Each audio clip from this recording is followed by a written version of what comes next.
Em nome do Pai, do Filho e do Espírito Santo. Amém.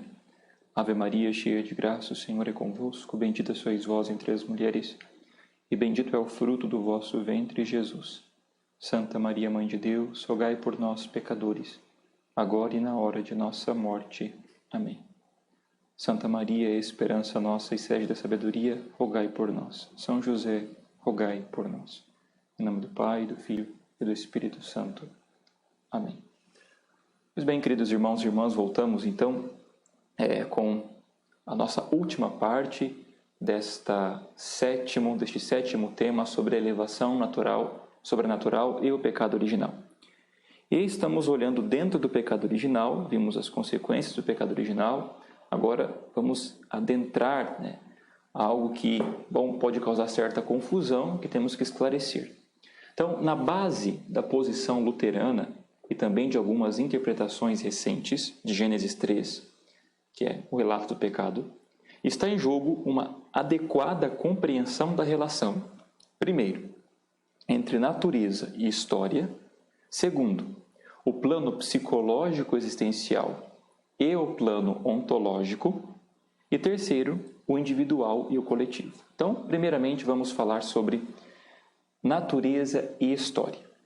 Mesmo que haja alguns elementos de caráter mítico no Gênesis, entendendo o conceito de mito no seu melhor sentido, ou seja, como palavra-narração que dá origem e que, portanto, está no fundamento da história posterior, ou seja, não podemos olhar com o mito como quem diz assim, olha, isso aí nada aconteceu, isso é mentira, associa o mito com mentira. Não, é uma narração que sustenta toda a história.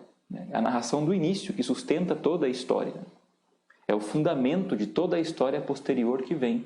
Foi uma narração simbólica de um fato histórico, sim, que aconteceu. Então, seria um erro interpretar o relato da queda como uma explicação simbólica da original condição pecadora humana. Ou seja, como se nós tivéssemos sido criados na origem daquela forma, coincidindo natureza com história.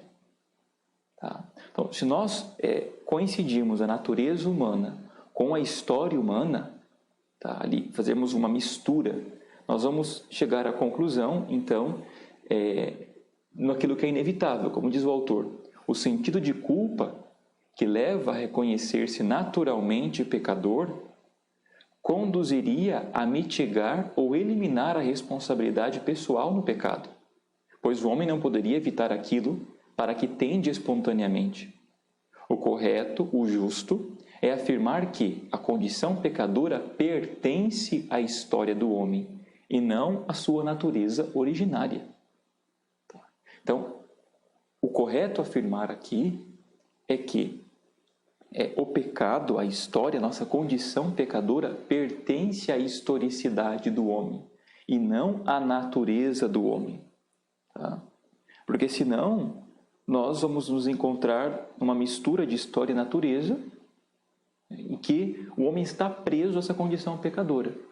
Nada do que ele faz pode superar isso. Ele nunca vai ser bom, ele nunca vai chegar em um momento em que vai se libertar disso, ele está condicionado a isso desde o princípio. Tá? E por outro lado, se exime a sua responsabilidade perante os seus atos. Então isso tem que ficar muito claro para nós. Tá bom? A condição pecadora pertence à historicidade do homem e não à sua natureza. Certo? Bom, número 2. O plano psicológico existencial e o plano ontológico. Então, ao terem ficado depois do batismo algumas sequelas do pecado, como nós já vimos, a criação pôde experimentar com violência a tendência para o mal, sentindo-se profundamente pecador, como ocorre na vida dos santos. Então, após o pecado original, nós entendemos essa inclinação, essa concupiscência, essa tendência para o mal. A criação experimentou isso. E nós nos sentimos profundamente pecadores, como acontece na vida dos santos. Se entendem pecadores. No entanto, essa perspectiva existencial não é a única, nem sequer a mais fundamental. Então, esta percepção que nós temos da queda, de que nós somos pecadores, que existe a concupiscência, enfim, essa condição não é a única condição nossa e não é a mais fundamental. Okay? Não podemos nos debruçar sobre isso de uma forma como se tudo isso fosse o fundamento da nossa vida e ficar chorando esta condição, isto para sempre. Né? Pois o batismo apagou realmente o pecado original e nos fez de fato filhos de Deus. Então, isso é uma grande alegria, porque o batismo apagou a mancha do pecado original e nos fez filhos de Deus. Então, ontologicamente, o cristão em graça, ontologicamente no seu ser, no mais íntimo do seu ser, o cristão em graça é justo diante de Deus. Não é uma aparência, uma casca de justiça, mas no seu próprio ser mesmo, quando Deus olha o homem em estado de graça, ele é justo diante de Deus. Lutero radicalizou a perspectiva existencial, entendendo toda a realidade a partir dela, que ficava assim marcada ontologicamente pelo pecado. Então, Lutero, ele radicalizou a perspectiva existencial do homem, ou seja, naufragou, porque tudo está fundamentado no pecado. Então, a parte existencial, psicológica, humana, está toda fundada, ontológica, no pecado, segundo Lutero. Fundada, ele não tem saída para o homem, como já dissemos. Então, tudo que ele faz é mal. Não há nada de bom no que ele possa fazer. Tudo que ele toca é pecado. E Deus vê só uma casca nele. Não. Nós, católicos, professamos a fé de que o batismo produz uma transformação ontológica na nossa alma. Apaga o pecado original e nos faz filhos de Deus. E a terceira é esta posição individual e coletiva. O terceiro ponto conduz à questão da transmissão do pecado original. Um mistério que não podemos compreender plenamente. Então, a transmissão, como diz o Catecismo, número 404, é um mistério que também não podemos compreender plenamente. De que maneira o pecado de Adão se tornou o pecado de todos os seus descendentes?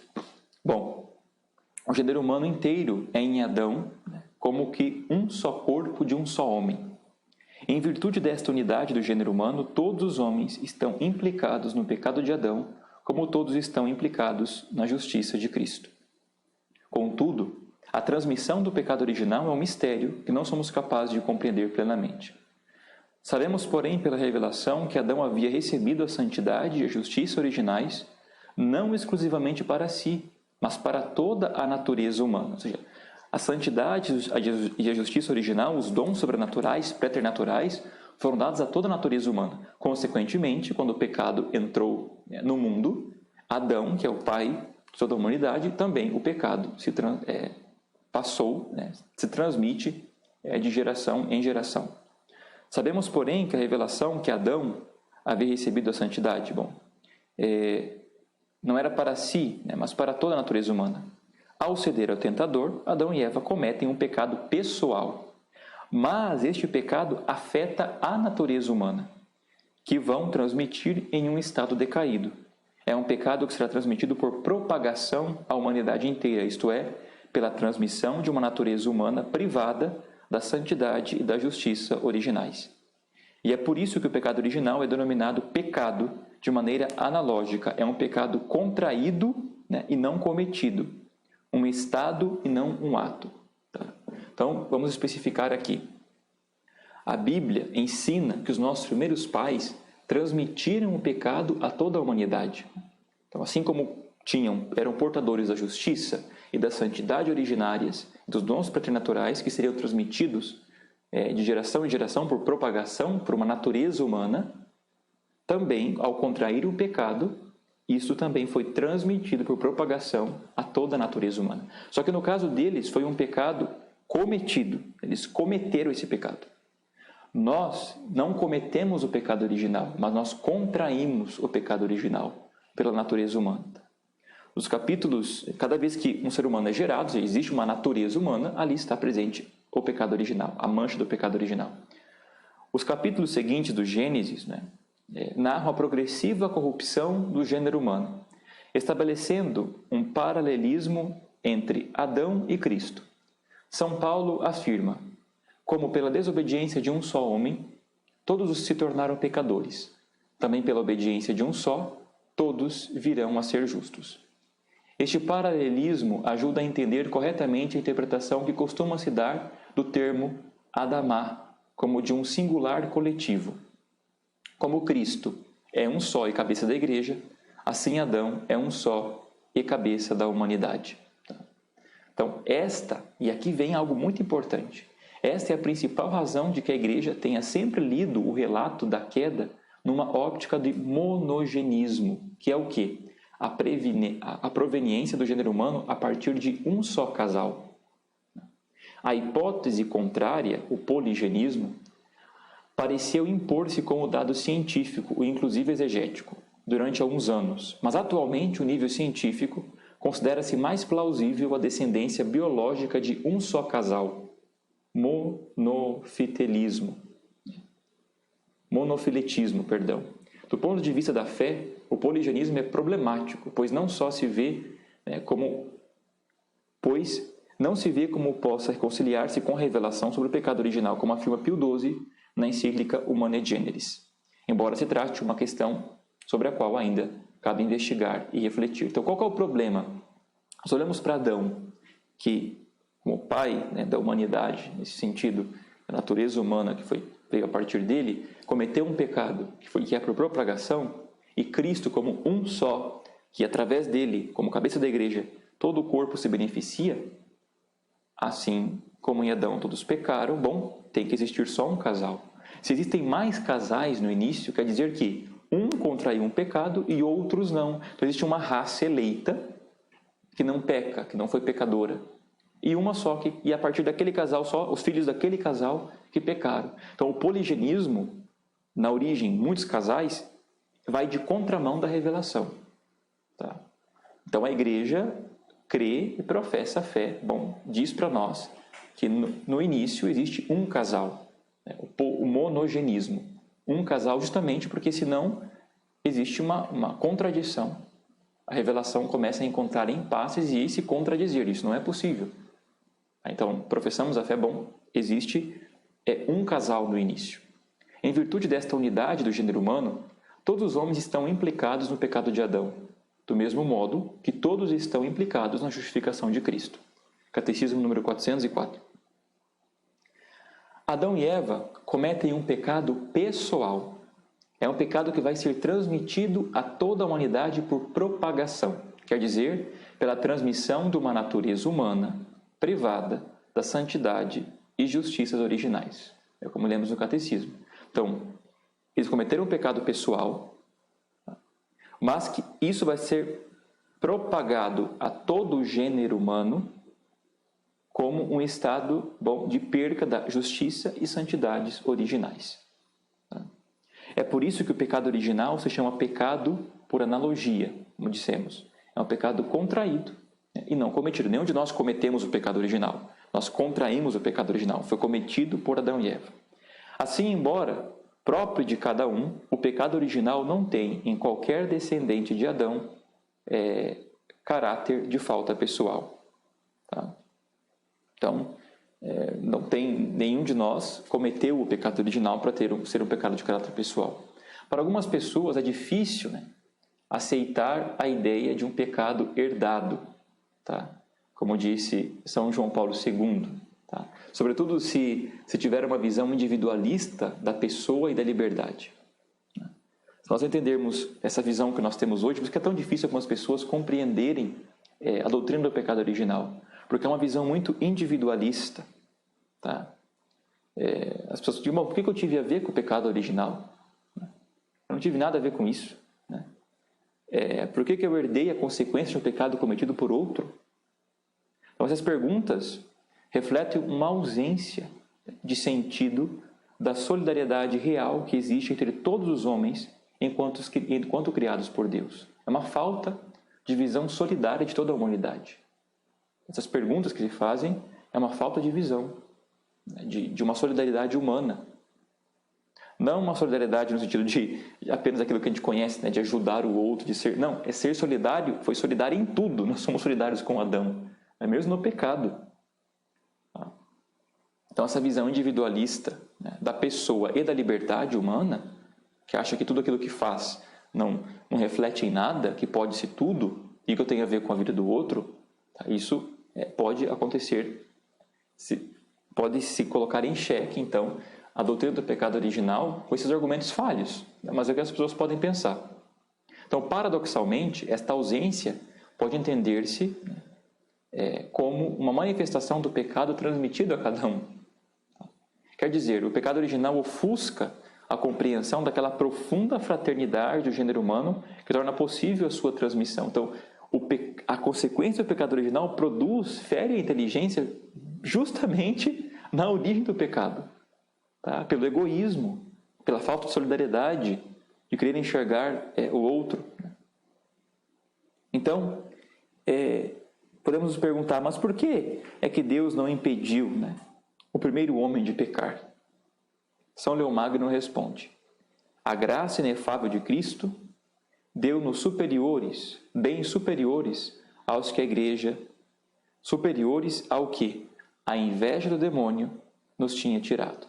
Então, por que Deus permitiu que o primeiro homem pecasse? Porque aquilo que Satanás tirou deles, Deus nos deu muito mais em Jesus Cristo. Os bens que Deus nos deu superam aquilo que Satanás tirou deles.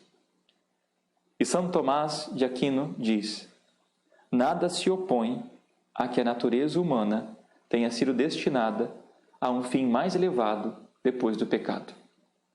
Então, a nossa natureza humana o destino é muito mais elevado do que aquele antes do pecado. Efetivamente, Deus permite que os males aconteçam para deles tirar um bem maior.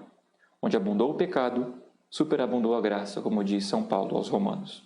Por isso, na bênção do Círio Pascal, canta-se: ó feliz culpa de Adão, que mereceu tal e tão grande Redentor. Cantamos toda vigília pascal isso, né? Ó feliz culpa, ó felix culpa de Adão, que nos mereceu tão grande Redentor. A culpa feliz, porque nos deu um grande Redentor. E vemos então o número 3, dentro dessa parte, terminando o pecado original, entramos agora em algumas consequências práticas, né? A principal consequência prática da doutrina é o realismo que guia a vida do cristão, consciente quer da grandeza do fato de ser filho de Deus, quer da miséria da sua condição de pecador. Então, o que nos traz uma prática para nós, uma consequência prática, estudar a doutrina do pecado original? São duas realidades, duas verdades, né?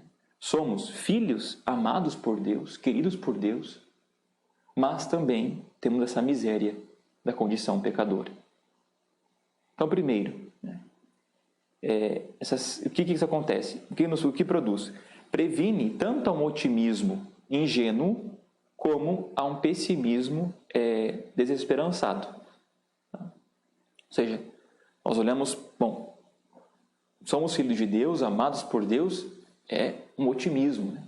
Mas ao mesmo tempo nós somos pecadores, criaturas débeis, que precisamos da sua graça, da sua misericórdia. Então isso nos vacina contra encontrar um super-homem, né? O super-homem de Nietzsche, um super-ego, tudo isso. E por outro lado nós temos Lutero com uma desgraça inteira do homem. Tá? O homem não serve para nada, é pecador mesmo, e enfim, né? Tudo que tem nele é pecado. Não, essa visão cristã, católica, nos dá essa visão do todo. Ignorar que o homem tem uma natureza ferida, inclinada para o mal, dá lugar a graves erros no domínio da educação, da política, da ação social e dos costumes. Tá? Então, nos dá uma visão lúcida de mundo. Saber que nós temos uma natureza humana inclinada para o mal e ferida. Tá? E se nós negarmos isso, nós vamos começar a olhar as coisas erroneamente. Se vermos o homem como o super-homem, só bom, né, maravilhoso, tá? Não tem nada nele ferido, tá? Meu Deus, gente, isso é uma coisa tão boba de se provar. Colocamos duas crianças, tá, brincando com um brinquedo só, e veja o que vai acontecer ali? Quando uma criança pega o brinquedo e diz é meu, é meu, é meu, não é seu, uma comida, um alimento, nós estamos vendo claramente ali, de forma lúcida, a concupiscência do pecado, o egoísmo. E os pais têm que educar a criança a quê? A partilhar, a entregar, a não ser egoísta, a dividir. Porque se nós só somos deixados no nosso estado de natureza decaída, ferida, nós vamos nos comportar segundo a concupiscência. Então, nós temos que olhar para a educação, para a política, para a sociedade como seres humanos feridos pelo pecado. Não podemos ter uma visão maravilhosa do homem nesse sentido. Tá? É um ser humano, é ferido, o homem está ferido. E tanto na educação, como na política, como na parte social, tudo isso são constituídas por pessoas. Né? E pessoas pecam. Não é o sistema político que peca, não é a educação que peca, não é a sociedade que peca. A pessoa individual peca e cria um sistema de pecado na educação, na política, na sociedade, não importa. O pecado social só existe porque existe o pecado pessoal. Tá? Não existe corrupção aérea, são pessoas corruptas. Então, isso nos dá uma lucidez para olhar para a realidade. B. Segundo, dá uma serena confiança em Deus Criador e Pai misericordioso, que não abandona a sua criatura, perdoa sempre e conduz tudo para o bem. Né? Omnia in bono, tudo para o bem, ou seja, não nos desespera. Essa condição não nos traz desespero, porque nós confiamos em Deus, que nos ama, que nos perdoa, que não nos abandona e que tudo concorre para o bem daqueles que amam a Deus. C. Também suscita uma atitude de profunda humildade, que leva a reconhecer sem estranheza os próprios pecados e a ter dor deles por serem ofensa a Deus, e não tanto pelo que supõe de defeito pessoal. Então, isso produz também em nós, essa verdade do pecado original, uma humildade pelo que somos capazes de fazer. Nós reconhecemos a nossa baixeza, a estranheza que isso causa em nós, esse mal moral que não pertence a nós, e sentimos, isso produz essa humildade de olhar para Deus e ver que, bom, ofendemos. O pecado ofende a Deus. E não é nem tanto por me sentir bem como um defeito pessoal, um defeito pessoal a ser superado, não. É um defeito que ofende a Deus. Tá? Nós não podemos vencer os nossos pecados por esporte, por querer vencê-los, por sermos melhores, por fazer um coach cristão. Não é isso. Tá? É por ofensa a Deus, porque ofendemos a Deus, não queremos ofender a Deus. Queremos amar a Deus. D. Ajuda a distinguir o que é próprio da natureza humana, enquanto tal, do que é consequência da ferida do pecado da natureza humana. Então também nos ajuda a olhar, bom, nós não estamos feridos ontologicamente, nós não somos maus. Tá? Distingue aquilo que é natureza humana daquilo que foi ferido na natureza humana. Tá? A vida humana tem, pois, o caráter de um combate. É preciso lutar por comportar-se de modo humano e cristão. Temos que lutar, o catecismo nos ensina. Nós somos os cristãos combatentes. Como diz São Paulo, dentro de nós o homem velho e o homem novo se degladeiam. Mas é preciso. Toda a tradição da igreja falou dos cristãos como de milites Christi, soldados de Cristo, soldados que levam a serenidade aos outros, enquanto combatem continuamente contra as más inclinações pessoais. Então não é que o cristão que está combatendo contra os seus pecados, o cristão que está buscando a santidade, ele não venha a ser ferido, porque não tem como estar numa batalha e não ser ferido. Todos somos feridos, todos. Mas nós propagamos a palavra do Evangelho, levamos o Evangelho de Cristo com serenidade, mesmo feridos interiormente. Nós vemos na vida dos santos o combate que eles tinham interior, mesmo os pecados que cometeram, mas a palavra do Evangelho era dita com serenidade, com prontidão, com retidão, porque a norma não é a nossa vida. Nós estamos anunciando a nossa vida moral, nós estamos anunciando a nossa vida, estamos anunciando o Cristo. E cada vez que eu anuncio o Cristo, essa palavra também, ela modifica a minha vida. Eu não sou o critério do Evangelho, não sou a medida do Evangelho, mas é o Cristo. Então, por mais que nossas inclinações pessoais estejam ali, nós precisamos, apesar delas, combatê-las continuamente, mas anunciar. O cristão que se esforça por evitar o pecado não perde nada do que torna a vida boa e bela. Isso é que o mundo coloca, né? Faça o mal para experimentar, né? É uma liberdade autônoma, tudo posso, né? tudo desejo, tudo eu quero. De que o homem faça o mal, né? Vendo, no fundo, uma vida pecado, uma vida sem pecado seria uma vida aborrecida. Tá? O mundo prega isso para nós, para os cristãos. Cada vez que pecamos, nós cedemos a essa tentação de achar que o mundo vai nos trazer a felicidade, que viver longe de Deus é melhor, voltando lá ao pecado original. Então, mas é justamente o contrário, o cristão não perde nada daquilo que é bom e belo. Pois no fundo, como diz o autor, uma vida sem pecado seria aborrecida, como o dizem por aí. Levanta-se a figura de Maria contra isso, concebida imaculada, que mostra que uma vida completamente entregue a Deus, longe de produzir tédio, converte-se numa aventura cheia de luz e de infinitas surpresas. Que belíssimo texto, né? Essa frase que nos mostra, quando o mundo diz o pecado é que traz felicidade e seguir a Deus, né, traz tristeza, é só olharmos para a vida dos santos, que morrem sorrindo, que morrem felizes, que morrem se entregando. E o principal e maior exemplo, que é a Virgem Santíssima. Concebida sem pecado original, sua vida não tem nenhum tédio, nenhum arrependimento.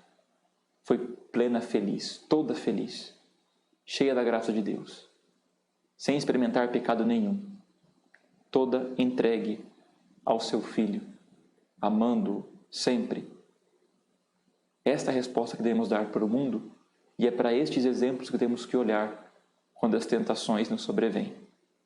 Olhar para aqueles que venceram a concupiscência do pecado e hoje gozam da visão beatífica de Deus face a face.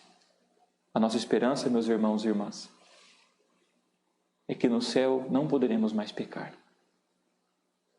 Isto é que nos enche de esperança. No céu não tem pecado. No céu seremos incapazes de pecar. Por isso, voltemos nossos olhos para lá, aonde está a nossa esperança. Deus abençoe você, em nome do Pai, e do Filho, e do Espírito Santo. Amém.